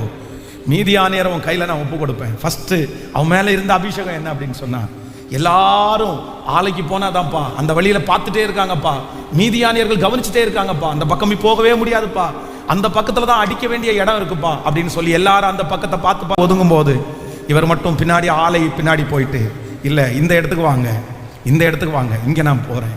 அந்த பிளானை கர்த்தர் வாக்கிய செய்தார். நம்பர் 2, இரண்டாவது ஒரு முக்கியமான ஒரு காரியம் இருக்குது, வாசிக்கலாம். ஸ்தோத்திரம். நியாயாதிபதிகள் 6ஆம் அதிகாரத்தினுடைய 2வது வசனத்தை வாசிக்கலாமா? 6ஆம் அதிகாரம் 2வது வசனத்தை வாசிக்கலாம். ஆமென். மீதியானியர்களின் கை இஸ்ரவேல் மேல் பலத்து கொண்டபடியினால் இஸ்ரவேலர் புத்திரர் மீதியானியர்களின் நிமித்தம் தங்களுக்கு மலைகளில் உள்ள கெபிகளிலும் குகைகளிலும் அரணான ஸ்தலங்களிலும் அடைக்கலமாய் கொண்டார்கள். அடுத்த வசனம், இஸ்ரவேலர் விதை விதைத்திருக்கும் போது மீதியானியரும் அமலேக்கியரும் கிழக்கத்தி புத்திரரும் அவர்களுக்கு விரோதமாய் எழும்பி வந்து அவர்களுக்கு எதிரே பாளையம் இறங்கி காசாவின் எல்லை மட்டும் நிலத்தின் விளைச்சலை கெடுத்து இஸ்ரவேலின் ஆகாரத்தையாகிலும் ஆடு மாடுகள் கழுதைகளை ஆகிலும் வைக்காதே போவார்கள். அவர்கள் தங்கள் மிருக ஜீவன்களோடும் தங்கள் கூடாரங்களோடும் வெட்டுக்கிளிகளை போல திரளாய் கூடுவார்கள். அவர்களும் அவர்கள் ஒட்டகங்களும் எண்ணி முடியாதிருக்கும். இந்த பிரகாரமாக தேசத்தை கெடுத்து அதிலே வருவார்கள். இப்படி மீதியானியராலே இஸ்ரவேலர் மிகவும் சிறுமைப்பட்டார்கள். அப்பொழுது இஸ்ரவேல் புத்திரர் கர்த்தரை நோக்கி முறையிட்டார்கள். இஸ்ரவேல் புத்திரர் மீதியானியர்கள் நிமித்தம் கர்த்தரை நோக்கி முறையிட்ட போது கர்த்தர் ஒரு தீர்க்கதரிசியை அவர்களிடத்திற்கு அனுப்பினான். அவன் அவர்களை நோக்கி, இஸ்ரவேலின் தேவனாகிய கர்த்தர் உரைக்கிறது என்னவென்றால், நான் உங்களை எகிப்திலிருந்து வரவும் அடிமைத்தனத்து வீட்டிலிருந்து புறப்படவும் செய்து எகிப்தியர் கையினின்றும் உங்களை ஒடுக்கின யாவர் கையினின்றும் உங்களை ரட்சித்து அவர்களை உங்களுக்கு முன்பாக துரத்தி அவர்கள் தேசத்தை உங்களுக்கு கொடுத்து நான் உங்கள் தேவனாகிய கர்த்தர் என்றும் நீங்கள் குடியிருக்கும்படி அவர்கள் தேசத்திலுள்ள எமோரியருடைய தேவர்களுக்கு பயப்படாதிருங்கள் என்றும் உங்களுக்கு சொன்னேன். நீங்களோ என் சொல்லை கேளாமல் போனீர்கள் என்று சொன்னார். அதற்கு பின்பு கர்த்தருடைய தூதனானவர் வந்து அபிகேலியனான யோவாசின் ஊரானாகிய ஓப்ராவில் இருக்கும் ஒரு கர்வாலி மரத்தின் கீழ் உட்கார்ந்தார். அப்பொழுது அவனுடைய குமாரனின் கிதியோன் கோதுமையை மீதியானியருடைய கைக்கு தப்புவிக்கிறதற்காக ஆலைக்கு சமீபமாய் அதை போரடித்தான். கர்த்தருடைய தூதனானவர் அவனுக்கு தரிசனமாகி, பராக்கிரமசாலியே, கர்த்தர் உன்னோடு கூட இருக்கிறார் என்றார். நல்ல கரங்களை முழு பலத்தோட தட்டி, முழு பலத்தோட தட்டி, முழு பலத்தோட தட்டி, ஹல்லேலூயா, ஆமென். இங்க எல்லாரும் அமைதியா இருக்கும்போது, எல்லாரும் ஒளிஞ்சிட்டு இருக்கும்போது, ஒன்னு ஃபர்ஸ்ட் கிதியோனிடத்துல இருந்த ஃபர்ஸ்ட் கேரக்டர், அவன் ஒரு புதிய யூகத்தை உண்டு பண்ணி ஒரு புதிய ஞானத்தை கேட்டு ஒரு புதிய ஐடியாவை அவன் செய்யறான். கர்த்தர் வாக்கிய பண்ணுகிறான். இரண்டாவது வேதம் சொல்லுது, நான் நம்புறேன் இந்த கிதியோன் மேல ஆண்டவர் இவ்வளவு பெரிய இரக்கத்தை வைக்கிறதுக்கு காரணம் என்ன அப்படின்னு சொன்னா, எல்லாருமே என்னால ஒண்ணு முடியாது முடியாது முடியாதுன்னு சொல்லும் போது தன்னை குறித்து ஒரு பெரிய வெளிச்சம் உள்ளது யார் அப்படின்னா கிதியோன். நான் நம்புறேன் இந்த 8வது நாள்ல இந்த வார்த்தைக்காக உங்களுக்காக ரொம்ப ஜெபிக்கிறேன். நீங்க எப்ப வளருவீங்க தெரியுமா? நீங்க எப்ப சந்தோஷமா வாழ்வீங்க தெரியுமா? உங்களை குறித்து ஒரு வெளிப்பாடு முதல்ல உங்களுக்கு தேவை. நீங்க யாருன்னு உங்களுக்கு தெரியணும். நீங்க யாருன்னு உங்களுக்கு தெரியணும். இதுவரைக்கும் நீங்க யாருன்னு உங்களுக்கு பிசாசு எப்படி தெரிய வச்சிருக்கான் தெரியுமா? நீ விழுந்து போறவா, நீ எழும்ப மாட்ட, நீ இப்படி, நீ கஷ்டம். உங்களை குறிச்ச ஒரு தெளிவான வெளிப்பாட இந்த கவனிங்க, இந்த இஸ்ரவேல் ஜனங்கள் இருக்காங்கல்ல, குகைகள்ல போய் ஒளிஞ்சாங்கல்ல, இவங்களுக்கு யாருக்குமே தங்களை குறிச்சு என்ன இல்லை? தங்களை குறிச்சு ஒரு வெளிப்பாடு இல்லை. தங்களை குறிச்சு ஒரு வெளிப்பாடு இல்லை. தங்களை குறிச்சு ஒரு பெரிய நம்பிக்கை இல்லை. தங்களை குறிச்சு ஒரு பெரிய கான்ஃபிடென்ட் இல்லை. தான் ஆராதிக்கிற தேவனை குறித்து ஒரு நம்பிக்கை இல்லை. நான் யாரை ஆராதிக்கிறேன், நான் யாரு, கர்த்தர் என்னை எப்படி உண்டு பண்ணாரு, என்னை குறித்தும் ஆண்டவரை குறித்தும் அறிவு அவங்களுக்கு இல்லை. எல்லாம் போய் ஒதுங்கிட்டாங்க. ஆனா இந்த கிதியோன் ஒருத்தருக்கு மட்டும்தான், எனக்குள்ளே இருக்கிறவர் பெரியவர், உலகத்தில் இருக்கிறவனை காட்டிலும் எனக்குள்ளே இருக்கிறவர் பெரியவர், எனக்குள்ள ஒரு பெரிய சக்தியை கர்த்தர் வச்சிருக்கிறார், எனக்குள்ள கர்த்தர் ஒரு பெரிய அபிஷேகத்தை வச்சிருக்கிறார், எனக்குள்ள கர்த்தர் ஒரு பெரிய உயர்வை வச்சிருக்கிறார். நான் அடுப்படியிலே கடந்தாலும் என்னை பொன் சரக்காய் மாற்றுகிற என்னுடைய தேவன் என்னோடு கூட இருக்கிறார். உலகத்தில் இருக்கிறவரை விட எனக்குள்ளே இருக்கிறவர் பெரியவர், பெரியவர், பெரியவர், பெரியவர். நான் விசேஷமானவன், நான் விசேஷமானவன். இன்னைக்கு எல்லாரும் இந்த 2வது அபிஷேகத்திற்காக ஜெபிக்கணும். எதுக்கு ஜெபிக்கணும்? ஆண்டவரே, முதல்ல என்ன குறித்து நான் எனக்கு ஒரு தெளிவான ஒரு ஐடியா எனக்கு வேணும். ஆண்டவரே, நான் யார்? நான் அவ்வளவு டேலண்ட் வச்சிருப்பாங்க, ஆனா என்ன பண்ண, ஒதுங்கி போய் கிடப்பாங்க. கேட்டா சொல்லுவாங்க, நான்லாம் வேஸ்ட்டுங்க, நான்லாம் வேஸ்ட்டுங்க, நான்லாம் பிரயோஜனமே இல்லைங்க, நான்லாம் ஒண்ணுமே இல்லைங்க. பாருங்க, ஒண்ணுமே இல்லாதவங்க வந்து களத்துல வந்து நின்று இருப்பாங்க. ஆனா இவங்க என்ன அவ்வளவு திறமை வச்சுட்டு, அவ்வளவு ஐடியா வச்சுட்டு, அவ்வளவு தைரியத்தை வச்சுட்டு, ஒண்ணும் இல்லைன்னு உங்களை தாழ்த்துறது பிரச்சனை இல்லை, தாழ்த்துறது பிரச்சனை இல்லை. ஆனா என்ன அறிவு வேணும் அப்படின்னு சொன்னா, எனக்குள்ளேயும் ஒரு தேவன் இருக்கிறார், எனக்குள்ளேயும் ஒரு அபிஷேகம் இருக்குது, எனக்குள்ளேயும் ஒரு வல்லமை இருக்குது. என்னையும் பயன்படுத்துறதுக்கு ஆண்டவரால முடியும், என்ன தூக்கி எடுக்கிறதுக்கு ஆண்டவரால முடியும், என்ன கொண்டு 10 பேரை ஆசீர்வதிக்கிறதுக்கு ஆண்டவரால முடியும். ஹல்லேலூயா. இந்த மீதியா இந்த இஸ்ரவேல் ஜனங்களை மாதிரி நீங்க இருக்காதீங்க. யார மாதிரி இருங்க? கிதியோன மாதிரி இருங்க. அவ்வளவு ஒரு உள்ள என்ன இருக்குது, ஆனா உள்ள பயம் இருக்குது. ஆனா என்னன்னா, இவங்க எல்லாரும் மாதிரி நான் கிடையாது, இவங்க எல்லாரும் மாதிரியும் கிடையாது. எனக்கு தெரியும் வேதத்துல வந்து ஒரு மிகப்பெரிய தீர்க்கதரிசி யார் அப்படின்னா எலியாவா ஆண்டவர் வந்து எடுத்துக்கொள்றது எப்படி எடுத்துக்கொண்டார் அப்படின்னு சொன்னா, கர்த்தர் சுழல் காட்டிலே எடுத்துக்கொண்டார். எலியா மரணத்தை பார்க்கல, சுழல் காட்டிலே தன்னை எடுத்துக்கொள்ளுவார் என்கிற அந்த ஞானம் எலியாவுக்குள்ள இருந்துச்சு அப்படின்னு சொன்னா, ஏசபேல் மிரட்டுக்கு எலியா கண்டிப்பாக என்ன பண்ணிருக்க மாட்டாரு? சொல்லுங்க. எலியா வந்து ஏசபேல் மிரட்டும் போது நான் யாருன்றதை மறந்துட்டாரு. நீ யாரு? நீ எவ்வளவு பெரிய ஆளு? நீ எத்தனை பெரிய அற்புதத்தை கர்த்தர் மூலமா செஞ்சிருக்கிறாரு. பாகாலுக்கு முன்பாக நிற்கும் போது அத்தனை தீர்க்கதரிசிகளுக்கு விரோதமா நின்று எதிர்த்த இந்த மனுஷனுக்கு இப்ப ஏசபேல் என்கிற ஒரு மனுஷி வந்து நாளைக்கு நேரம் தலை இருக்காதுன்னு சொன்ன உடனே நான் யாருன்றதே மறந்துட்டாரு. நான் யாரு, நான் யாருடைய பிள்ளை, என்னத்துக்காக கர்த்தர் அபிஷேகம் பண்ணி இருக்கிறாரு, என்ன கொண்டு கர்த்தர் என்னென்ன செய்ய போறாருன்ற ஒரு தெளிவு எனக்கு என்னைக்கு கிடைக்குதோ அன்னைக்கு நான் சவாலை சந்திப்பேன், அன்னைக்கு நான் பிரச்சனையை சந்திப்பேன், அன்னைக்கு நான் பயப்பட மாட்டேன், அன்னைக்கு நான் வந்து களத்துல நான் நிற்பேன், அன்னைக்கு தைரியமா நிற்பேன். ஏன்னா என்ன அழைச்சவர் பெரியவர், எனக்குள்ளே இருக்கிறவர் பெரியவர், என்னை நடத்துகிறவர் பெரியவர். நான் சொல்றேன், இங்க இருக்கிறவங்க சாதாரணமானவர்கள் கிடையாது. இந்த சத்தத்தை கேட்கிற நீங்க சாதாரணமானவங்க கிடையாது. இயேசு உங்களுக்குள்ள இருக்கிறார், வல்லமை உள்ள தேவன் உங்களுக்குள்ளே இருக்கிறார், அவர் கொடுத்த அபிஷேகம் உங்களுக்குள்ளே இருக்கிறது, மகிமை உங்களுக்குள்ளே இருக்கிறது. நீங்க அடுப்படியில கிடக்கிறவங்க, ஆனா கர்த்தர் உங்களை பொன் சரகா மாத்த போறாரு. உங்க முழங்கால் விலையேற பெற்றது, உங்க ஜெபம் விலையேற பெற்றது. எவ்வளவு காரியத்தை கர்த்தர் செஞ்சிருக்கிறாரு. பிசாசுக்கு இது தெரியும், சத்துருக்கு இது தெரியும், அதனாலதான் உங்களை முடங்கி படுக்க வைக்கிறான். ஆனா கர்த்தர் இன்னைக்கு வல்லமையோடு எழும்பி வந்து சொல்றாரு, எஸ் பராக்கிரமசாலியே, கர்த்தர் உன்னோடு கூட இருக்கிறார். ஒரே மனிதனை முறியடிக்கிறது போல நீ மீதியானியரை முறியடிப்பாய், ஒரே மனுஷனை முறியடிக்கிறது போல நீ மீதியானியரை முறியடிப்பாய். ஹல்லேலூயா, ஹல்லேலூயா. எனக்கு ஒரு கிருபை தாங்க. வாலிப தம்பி நீ கேளு, தங்கச்சி கேளு, நீங்க யாருன்னு அறியணும். உங்க பொசிஷன் ரொம்ப பெருசு. நீங்க இந்த மாதிரி சின்ன விஷயத்திற்காக குழம்பி போய் கிடக்க வேண்டியவங்க கிடையாது. நீங்க இந்த மாதிரி பாவங்கள்ல அடிமையாய் கிடக்க வேண்டியது கிடையாது. நீங்க ரொம்ப அனாயிண்டிங் உள்ளவங்க. இல்லைன்னா கர்த்தர் இந்த சத்தத்தை கேட்க பண்ணிருக்க மாட்டாரு.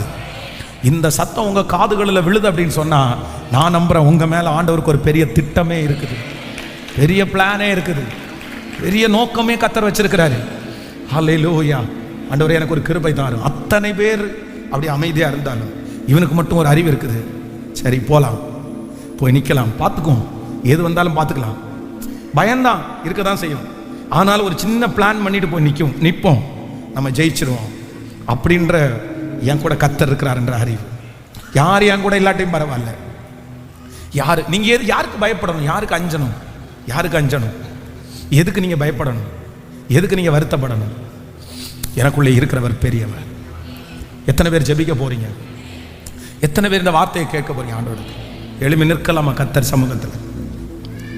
Thank you Jesus, thank you holy spirit, thank you holy spirit.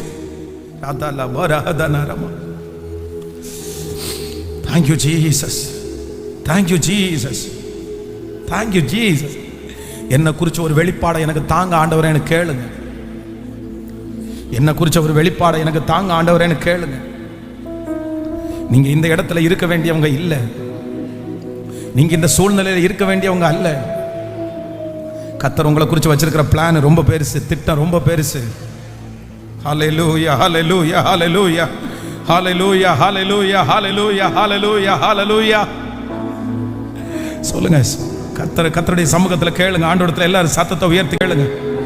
என்னை குறிச்ச ஒரு வெளிப்பாடை கர்த்தர் தாங்க ஆண்டவரே.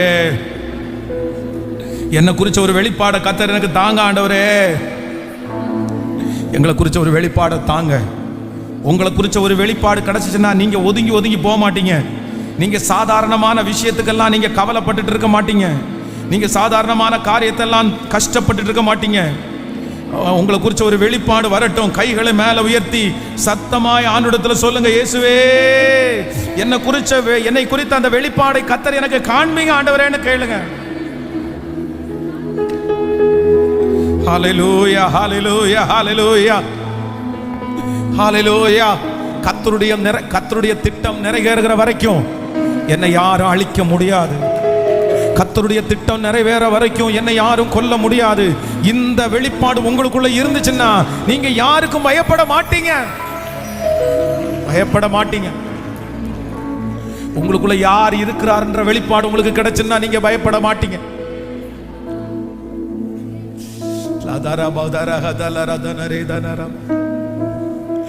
ஓ ஹல்லேலூயா. கர்த்தர் என்ன சீர்படுத்திட்டே இருக்கிறாரு. அவருடைய வார்த்தையை கொடுத்து கொடுத்து கர்த்தர் என்ன ஜெபிக்க வச்சு ஹல்லேலூயா. நீங்க யார் மகளே? அந்த சூழ்நிலையை தாண்டக்கூடிய மகள் நீங்க. எந்த காரியமானாலும் நீ அட்ஜஸ்ட் பண்ணிடுவ. எந்த காரிய சூழ்நிலை ஆனாலும் நீ அந்த இடத்துல ஜமாளிச்சிருவ. எவ்வளவு பெரிய எதிர்ப்பானாலும் அந்த இடத்துல நீ தைரியமா நிப்ப. ஏன் அப்படின்னா நீ எல்லார மாதிரி கிடையாது.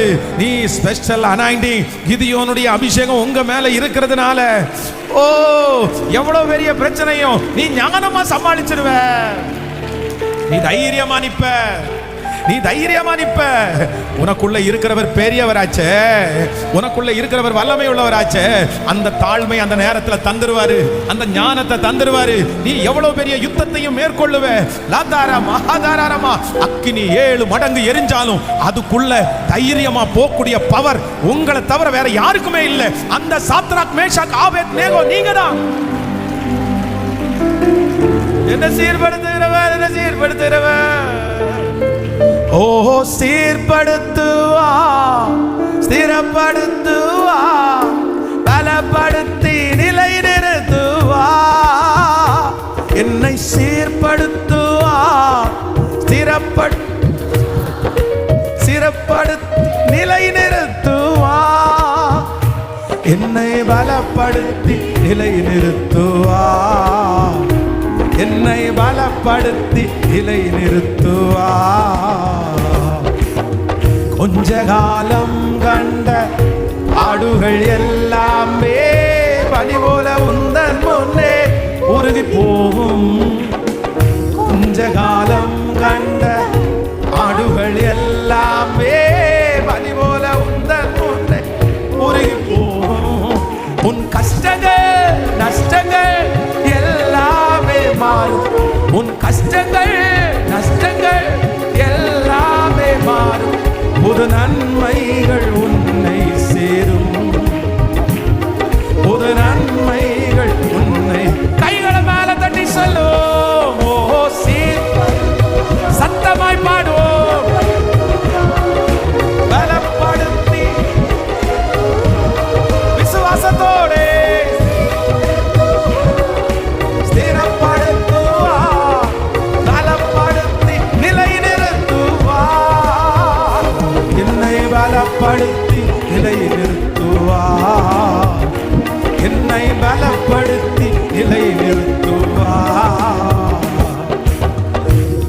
மேன்மையை தடுக்க நின்ற கூட்டங்கள் எல்லாமே தேவனும் கூட என்று வணங்கி நிற்கும். மேன்மையை தடுக்க நின்ற கூட்டங்கள் எல்லாமே தேவனும் கூட என்று வணங்கி நிற்கும். உன்னை பகைத்தவர் தந்திட்ட காயங்கள் மாறும். உன்னை பகைத்தவர் தந்திட்ட திரும்ப திரும்ப சொல்லும். உன்னை பகைத்தவர் தந்திட்ட காயங்கள் மாறும். உன்னை பகைத்தவர் காயங்கள் மாறும். உன் மேன்மை உன் கையில் சே.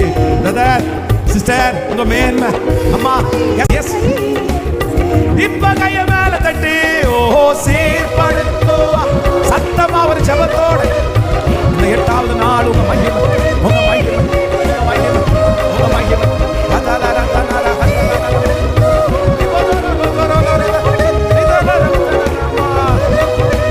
நிலைநிறுத்துவா.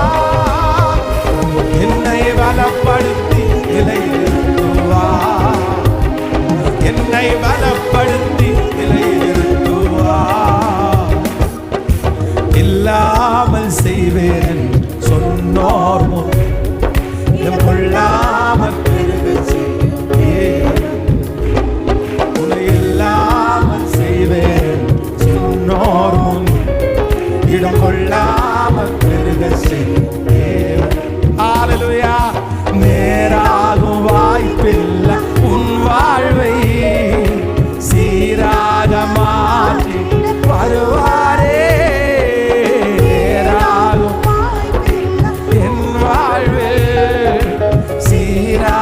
மாற்றிட ஓ சீர்படுத்துவா. பலப்படுத்தி நிலைநிறுத்துவா. இயேசுவே இப்போ அந்த குடும்பம் சீராகட்டும், அந்த வேலை சீராகட்டும், அந்த குலைஞ்சு போய் கிடக்குறது உடைஞ்சு போய் கிடக்கிறது இப்போ இப்போ இப்போ சீராகட்டும் பா. சீராகட்டும் பா. சீராகட்டும் பா. சீராகட்டும் பா. சீராகட்டும் பா. சீராகட்டும் சீராகட்டும். நிலைநிறுத்துவா. தகப்பனே, இந்த 100 நாள் ஜெபத்தை பரலோகம் அங்கீகரிச்சதற்காக நன்றி. நீங்க அங்கீகரிச்சதற்காக நன்றி. உங்க கரம் இருக்கிறதற்காக நன்றி. உங்க மகிமையை நாங்க பார்த்துட்டு இருக்கிறதுக்காக நன்றி. கட்டுகள் உடையணும், சூழ்நிலைகள் மாறணும், அப்படியே நீங்க இருக்கிறத நாங்க பார்த்துறணும். நன்றி ஆண்டவரே. நீ இருக்கிற இந்த பலத்தோட போ. இருக்கிற இந்த பலத்தோட போ. ஹல்லேலூயா. ஹல்லேலூயா. கர்த்தர் உங்க மகிமையினால மூடிக்கொள்ளுங்க. என் பிள்ளைகளிடத்துல இருக்கிற அத்தனை ஜெப குறிப்பும் அப்படியே கேட்டுக்கொண்டே இருக்கட்டும். அப்படியே லைவ்ல இதை எந்தெந்த ஊர்ல எந்தெந்த நாட்டுல எங்கெல்லாம் இருந்து கேட்கிறாங்களோ அந்த மகிமை அவங்கள தொட்டு தொட்டு தொட்டு சந்திச்சு சந்திச்சு சந்திச்சு ஒரு பெரிய மகிமை எங்க கண்கள் பார்க்க செய்யுங்க ஆண்டவரே. நாங்க ஸ்பெசிபிக்கா இந்த காரியத்திற்கு நாங்க ஜெபிக்க கூட வேண்டியதில்லை. உங்க பிரசன்னம் இறங்க இறங்க இறங்க அது ஒன்னொன்னா சரியாயிட்டு இருக்கிறதுக்காக ஸ்தோத்திரம். உங்க பாதத்தை முத்தம் செய்கிறோம். இயேசுவின் மூலம் ஜெபம் எடுக்கிறோம் நல்ல பிதாவே. ஆமென். தேங்க்யூ. ஆண்டவர் உங்களை ஆசீர்வதிப்பார். நான் உங்களுக்கு கடைசியாக தங்களை குறித்து ஒரு கான்ஃபிடென்ட்டே இல்லாமல் இருக்கிறவங்களுக்காக நான் ஜெபிக்க ஆசைப்படுகிறேன். அப்படின்னா லாஸ்ட்டாக உங்களுக்கு பர்சனலாக தனியாக ஜெபிக்க அந்த மாதிரி இருக்கிறவங்க மட்டும் முன்னாடி வாங்க. ஆன்லைனில் இருக்கிற பிள்ளைகளும் இதை கண்டினியூ பண்ணுறவங்க கண்டினியூ பண்ணலாம். ஸோ உங்களுக்காக ஒரு 5 மினிட்ஸு நான் ஸ்பெஷலாக ஜெபிக்க விரும்புகிறேன். அப்படின்னு சொன்னால் என்னை குறித்து எனக்கு சரியான அந்த ஒரு நம்பிக்கை, ஒரு தைரியம், ஒரு கான்ஃபிடென்ட் அந்த மாதிரி இல்லாமல் நான் யார் அப்படின்றத எங்கள் அப்பாவை வச்சு நான் டிசைட் பண்ண முடியாது. நான் யார் அப்படின்றத வச்சு என்னுடைய பணத்தை வச்சு நான் டிசைட் பண்ண முடியாது. நான் யாருன்றதை என்னுடைய ஃபிசிக்கல் அட்ராக்ஷனை வச்சு நான் டிசைட் பண்ண முடியாது. கவனிங்க எல்லோரும். இப்போ ஓகே, கொஞ்சம் வேகமாய் வாங்க. நீங்கள் ரொம்ப கவனமாக கவனிச்சிங்க. நீங்கள் முன்னாடி ஜெபம் பண்ண உங்கள் ஒவ்வொருத்தரையும் கர்த்தர் கிதியோனுடைய அபிஷேகத்தை கர்த்தர் கிருபையாய் தருவாராக. ஒன்று நினச்சிக்கோங்க, உங்களை எதை வச்சு நீங்கள் டிசைட் பண்ணுவீங்க? எதை வச்சு நீங்கள் டிசைட் பண்ணுவீங்க? நான் வந்து ஒரு நல்லா வருவேன் அப்படின்றத எதை வச்சு நீங்கள் டிசைட் பண்ணுவீங்க? இந்த கிதியோன் எதை வச்சு டிசைட் பண்ணார்? அவருக்குள்ள பயம் இருக்குது. அவர் வந்து பயம் எனக்குள்ள இருக்குன்னு நினைச்சார் அப்படின்னு சொன்னா அவரை ஸ்பெஷல் அவரால் நினைக்க முடியுமா? பயம் உள்ள இருக்குது. நம்ம வாசிச்சோம்ல, பயம் இருக்குது. பயம் இருக்கிற ஒரு மனுஷன் எப்படி தான் வந்து ஸ்பெஷல் அப்படின்னு சொல்ல முடியும்? சொல்ல முடியாது. நானே ஒரு சரியான பயந்தாங்கொள்ளி, அவங்களும் பயந்தாங்கொள்ளி, நானும் பயந்தாங்கொள்ளி, நான் எப்படி அப்படின்னு சொல்லிட்டு ஒதுங்கி போயிடுவாரு. ஆனா என்ன அப்படின்னா, கர்த்தருக்குள்ள போக போக, அவருடைய பிரசனத்துக்குள்ள போக போக, என்னுடைய பிசிக்கல் அட்ராக்ஷனை வச்சோ, என்னுடைய தாளந்தை வச்சோ, எனக்கு சுத்தி இருக்கிற சூழ்நிலை வச்சோ இல்ல, எனக்குள்ளேயே ஆவியானவர் என்ன பேசுறார் அப்படின்னு சொன்னா, நீ ஸ்பெஷல் தான்ப்பா, நீ விசேஷமானவன் தான், நீ எல்லார மாதிரி இல்ல அப்படின்ற ஒரு உணர்வை அவனுக்குள்ள கர்த்தர் கொண்டு வராரு. ஒன்று நினைச்சுக்கங்க, நான் யாரு, எப்பேற்பட்டவன், என்ன செய்ய போறேன்ற அந்த சரியான ஒரு கிளாரிட்டி உங்களுக்கு இல்லைன்னா நீங்க வந்து பெரிய வெற்றி அடையவே முடியாது. ஃபர்ஸ்ட் இன்னும் பக்கத்து எதிரியை குறித்து நீங்க அறிய வேண்டிய அவசியமே இல்லை. உங்க பின்னாடி இருக்கிற சூழ்நிலையை குறித்து நீங்க விளக்கம் தெரிய வேண்டிய அவசியமே இல்லை. அந்த எதிரிக்கு முன்னாடி இருக்கிற நான் யாருன்னு எனக்கு தெரிஞ்சாலே போதும். சங்கீதக்காரனாகிய தாவீதை குறித்து வேதம் சொல்லுது, அவருக்குள்ள இருந்த ஒரு மிகப்பெரிய அறிவு என்ன தெரியுமா? தன்னுடைய எதிரி எவ்வளவு பெரிய ஆளுன்னு சவுல் தெரிஞ்சு வச்சிருந்தாரு. சவுலுக்கு யாரை தெரியும்? சவுலுக்கு வந்து கோலியாத்தை தெரியும். கோலியாத்தினுடைய கையில் இருக்கிற பட்டயம் தெரியும். எதிரி எவ்வளவு பெரிய ஆளுன்னு சவுலுக்கு தெரியும். ஆனா தாவீதுக்கு யாரை தெரியும் அப்படின்னு சொன்னா, எனக்கு கோலியாத்தை எல்லாம் பெருசா தெரியாது, ஆனா யாரை தெரியும்னா எனக்கு தெரியும். ஏன்னா ஒரு விசை சிங்கம், ஒரு விசை கரடி இருந்த போது நானே ஜெயித்தேன். கர்த்தர் என் கூட இருந்தா இவன் ஏமாத்துறோம். அப்போ ஆண்டவருடைய பிள்ளைகளே, உங்க பிரச்சனையை குறித்து நீங்க தெரிஞ்சுக்கிறதுக்கு ஆசைப்படாதீங்க, அதை குறித்து நோண்டாதீங்க. அந்த பிரச்சனை எவ்வளவு பெருசு நீங்க தெரிஞ்சுக்க வேண்டிய அவசியமே இல்லை. எனக்குள்ள இருக்கிறவர் பெரியவர், எனக்குள்ள ஒரு டேலண்ட்டை கர்த்தர் கொடுத்திருக்கிறாரு, என்ன ஆண்டவர் நடத்த வல்லவர். நீங்க உங்களை இப்ப நீங்க இன்னைக்கு இந்த 100 நாட்களும் அதற்கான நாட்கள் தான். 100 டேஸும் அதற்கான நாட்கள். எதுக்கு தெரியுமா? நீங்க தேவ சமூகத்தில் போய் உட்கார உங்களுக்குள்ளேயும் இப்படிப்பட்ட ஒரு அபிஷேகம் இருக்கான்னு நீங்க ஆச்சரியப்படுவீங்க. நான் திரும்ப சொல்றேன், இந்த 100 டேஸ்ல இந்த 8 டேஸ் பிரசங்கம் பண்ண வார்த்தை என்னுடைய லைஃபோட நான் மேட்ச் பண்ணி பார்க்கும்போது, அதனால தான் அவ்வளோ கான்ஃபிடென்ட்டா நான் பேசுறேன், அவ்வளோ தைரியமா நான் பேசுறேன். இல்லைன்னா நான் பேச மாட்டேன். என் லைஃபோட மேட்ச் பண்ணும்போது எனக்கு தெரியுது, லைஃப்லயே வந்து யூஸ்லெஸ் நினைச்சவன் நான் தான். எல்லாரையும் பார்த்து நல்லா இருக்காங்க, அவங்க அவ்வளோ நல்லா இருக்காங்க, அழகா இருக்காங்க, பின்னணி இருக்குது அப்படின்னு நினைச்சு இவங்கள மாதிரி நம்ம இல்லை, அவங்கள மாதிரி நமக்கு படிப்பு இல்லை, அவங்கள மாதிரி பிசிக்கல் அட்ராக்ஷன் நமக்கு இல்லை, அவங்கள மாதிரி தைரியம் நமக்கு இல்லைன்னு ஒதுக்குனவனா. ஆனா ஆண்டவருடைய சமூகத்தில் உட்கார அவருடைய பிரசன்னம் நிரப்ப எனக்குள்ள முதல் நம்பிக்கை வந்துச்சு, இல்ல உனக்குள்ளையும் ஒரு டிஃபரெண்ட் இருக்குது, உனக்குள்ளையும் ஒரு அபிஷேகம் இருக்குது, உனக்குள்ளையும் கர்த்தர் இருக்கிறார், உன்னை கொண்டும் செய்ய முடியும், நீயும் சாட்சியா நிற்க முடியும், நீ எழும்பு, என்ன பெரிய பிரச்சனை பார்த்துருவ. அப்ப அந்த கான்ஃபிடென்ட் வந்து அது கர்த்தருக்குள்ள இருக்க எனக்குள்ளே வர்றதை நான் உணர்றேன். அந்த நான் யாருன்ற அறிவை எனக்குள்ள தந்ததுக்கு அப்புறம் தான் எனக்கு தைரியமே வந்துச்சு. அதுக்கப்புறம் தான் எனக்குள்ள விசுவாசமே வந்துச்சு. அதுக்கப்புறம் தான் மற்றவங்களுக்கு சாட்சியா வாழ முடியுது. அது வரைக்கும் அந்த கிருபை எனக்கு கிடைக்கவே இல்லை. அதனால நான் நம்புறேன், இன்னைக்கு இந்த 8வது நாள் ஸ்பெஷலா ஆண்டவர் உங்களை சந்திக்கிறார்.